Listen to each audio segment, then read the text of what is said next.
La journée est décrétée fériée sur toute l'étendue du territoire. Bureaux, boutiques et magasins sont restés fermés. Les routes désertes donnent l'image d'une ville presque abandonnée. La journée est entièrement consacrée aux parents, amis et proches disparus. La journée là, elle est très très profonde. C'est une journée qui nous rappelle papa, le chagrin, la douleur par rapport à ceux qui sont passés. Il est décédé, j'avais encore 5 ans. Voilà. Là j'ai 49 ans.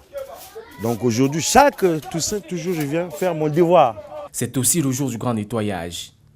Une gerbe de fleurs et une bougie allumée seront déposées sur les tombes des êtres chers qui sont partis, mais qui restent en esprit. Les morts ne sont pas morts et c'est pourquoi on vient commémorer cette journée.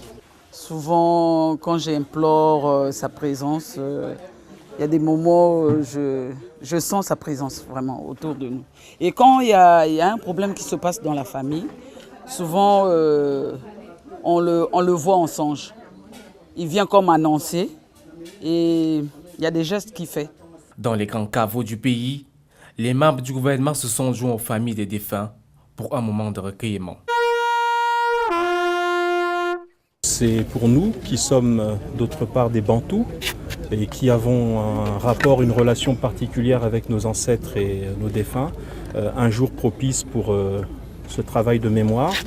Et je voudrais aussi souligner le fait que justement parce que nous sommes des Bantous, nous devons nous assurer tout le temps, tous les jours, pas seulement le 1er novembre, de la salubrité publique de nos cimetières et de nos lieux de repos pour nos ancêtres, mais aussi pour nous. Ici reposent les victimes de la Première et de la Seconde Guerre mondiale qui ont combattu aux côtés de la France. De l'autre côté de la route, ceux de la catastrophe du 4 mars qui a endeuillé des centaines de familles congolaises. Et les victimes du Poul, tombées sous les balles des rebelles, personne n'a été oublié.